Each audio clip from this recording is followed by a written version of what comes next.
You know, it really hits you sometimes, doesn't it? How fast technology is just changing everything. Yeah. Feels like smartphones just arrived. And boom, now we've got AI that seems to actually get language, quantum computers solving impossible stuff. It's wild. Welcome to the Deep Dive. We're here to help you get genuinely informed, cutting through all that noise without you having to read stacks of articles. Today, we are doing a lightning tour through the absolute latest in AI and quantum computing. Some truly jaw-dropping stuff and some real head-scratchers, too. We've pulled the freshest headlines from Science Daily, and the mission is simple. Give you a clear, quick snapshot of what's really happening. The wins, the stumbles, fast. The pace is just, wow. It's amazing. Maybe a bit overwhelming sometimes, but always fascinating. Okay, let's dive in and unpack this. It really is remarkable, isn't it? The speed is just something else. So yeah, let's start with AI, especially how it's getting its head around language, actually understanding meaning. And what a journey that's been. For ages, it felt like neural nets were just, super fancy pattern matchers, crunching data, spotting syntax. But this recent discovery, it suggests something much deeper is going on with language understanding. Exactly. They saw this first phase, right? Yeah. Where the AI treats sentences like puzzles, focusing on word order. Pretty much, yeah. Like fitting pieces together based on the shape, not the picture. But then something just flips. Flips. Yeah, they call it an abrupt phase transition. Think of water suddenly flashing to steam. It's that sudden. Okay, wow. Like a switch. A total switch. And at that moment, it stops just looking at the grammar, the syntax, and it dives into the meaning, the semantics of the words themselves. That's the real aha moment then. It absolutely is. The big takeaway is that AI might be capable of a level of understanding we thought only biological brains could manage.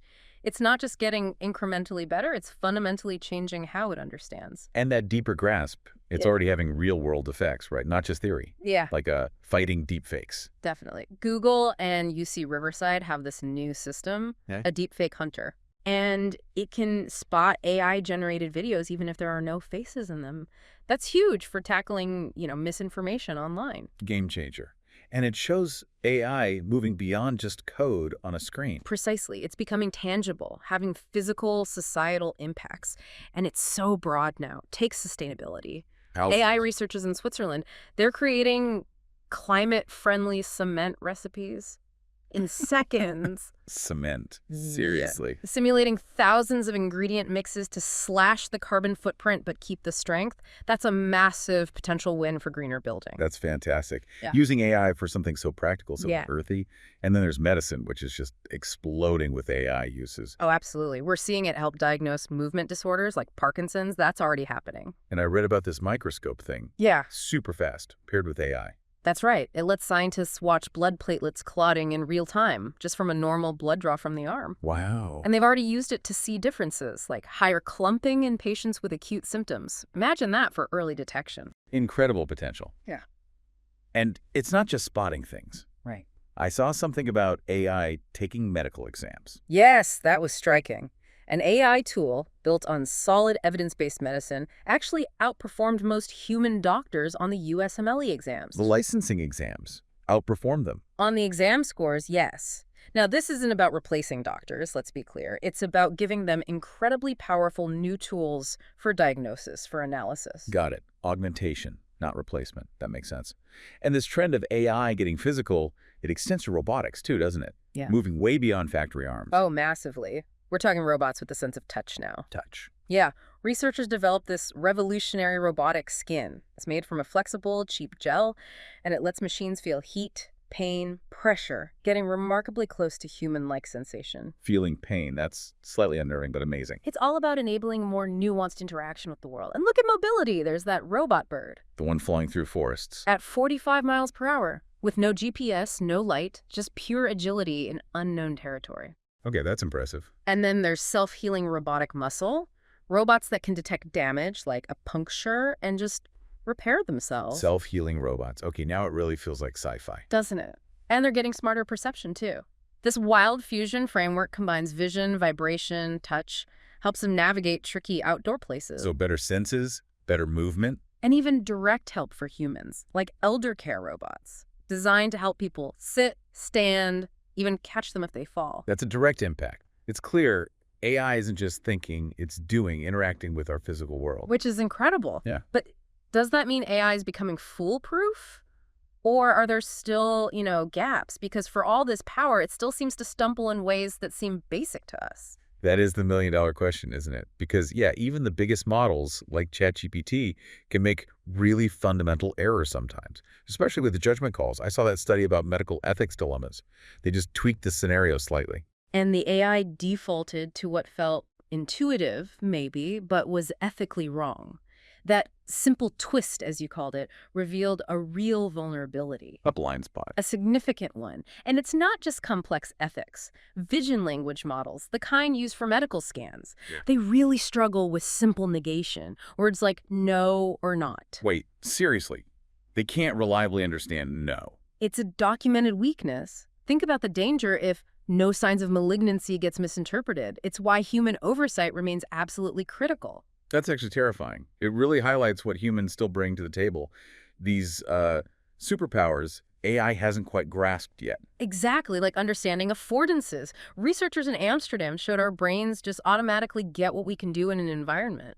Swim here, walk there. Right, you don't have to consciously think I can walk on this floor. You just know. Precisely. AI isn't there yet with that kind of intuitive physical interaction. And beyond the physical. Humans are still way better at reading the room, understanding emotional nuance, subtext, things that are vital for, well, society. Which brings up those bigger questions. Like free will. People are actually discussing if AI could meet the conditions for it. And if so, shouldn't we be thinking about its moral compass now?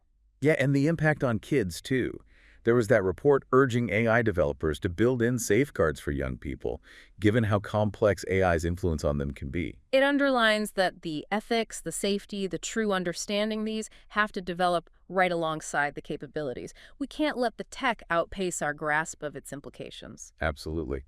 Okay, so while AI is tackling language, ethics, and the physical world, there's this whole other revolution happening in parallel, right? Quantum computing. Oh, yeah. A completely different beast. It operates on quantum mechanics, not just standard bits and bytes. It's bending physics for computation. It does sound like science fiction. And you mentioned they hit some kind of holy grail. They did. A research team achieved what's called an unconditional exponential speedup, using IBM's big 127-qubit processors and clever error correction. Okay, unconditional exponential speedup. Break that down a bit. Yeah. What does unconditional mean here? It means the speed advantage over classical computers isn't just for some specially designed problems. It's a fundamental, proven advantage across a wider class of problems. It confirms quantum's potential isn't just theoretical hype, it's real. So not just faster, but fundamentally better for certain things. That IS, huge. Monumental. And it's not just theory. Another team cracked a different big problem.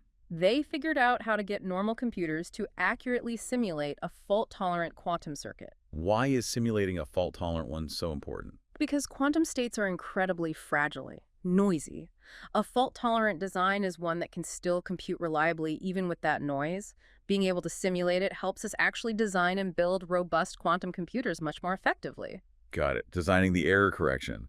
And efficiency is key too, right? Quantum systems are notoriously power-hungry and need to be super cold. Huge challenge. But there's progress. University of Osaka researchers found a much better way to create magic states. Magic states.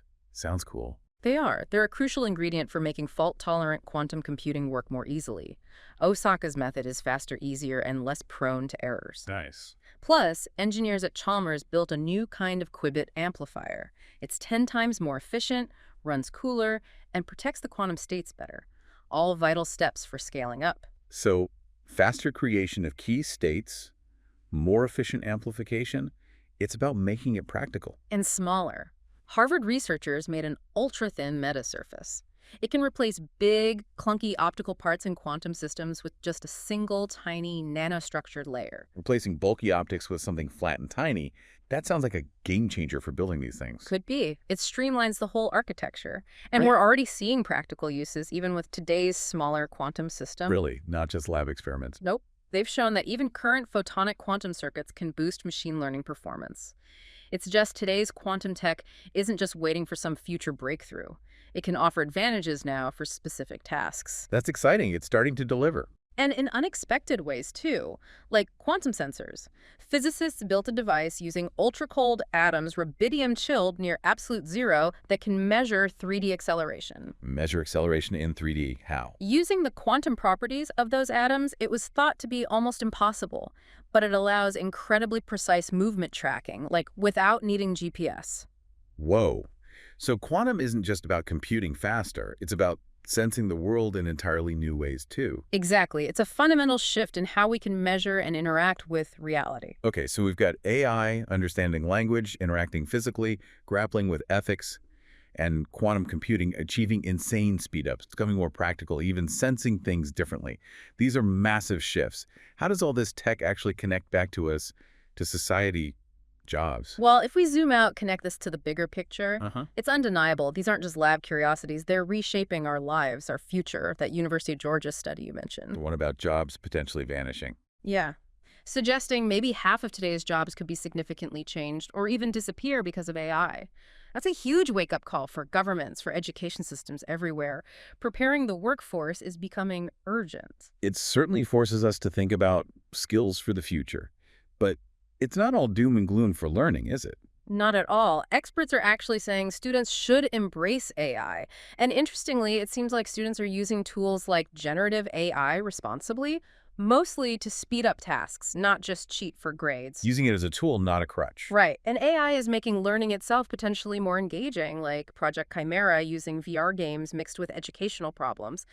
That sounds like a way more motivating way to learn science. Immersive learning. I like the sound of that. But interaction with tech isn't just about education, is it? It's about trust, how we feel about it. Absolutely critical. That research on self-driving cars showed public attitude isn't just about understanding the tech specs, it's heavily influenced by emotional responses. Do people feel safe? Trust is paramount. You can have the safest system in the world, but if people don't trust it. It won't get adopted, and that understanding is shaping robot design too. Think about those therapy horse-inspired robots. Right. Designed to be partners responding to emotion. Exactly. Not just tools, but interactive partners. Building connection, not just performing tasks. There's a shift towards more relational technology. And underlying all this is data. How do we feel about sharing it? What are the trade-offs? There's even a game-based experiment trying to figure out people's real attitudes towards data protection. Understanding that is key for designing AI that people accept and trust. What a journey we've taken. Just incredible leaps in AI, from understanding language like never before to saving lives with medical tech, robots that feel, and then quantum computing just breaking barriers, getting faster, smaller, more efficient, even sensing the world differently. But crucially, we also hit on those vital ethical questions, the places AI still stumbles, and why human judgment, human oversight is still so irreplaceable. The future looks incredibly exciting, but definitely complex too.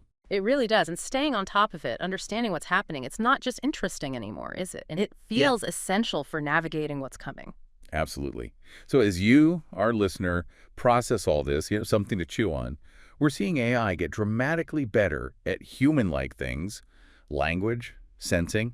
At the same time, quantum computing is rewriting the rules of information itself. Wow. So how might these two incredibly powerful fields start to merge, to intertwine? What completely new kinds of intelligence or interaction could emerge from that combination? Things we can barely even conceive of today. Makes you think, doesn't it?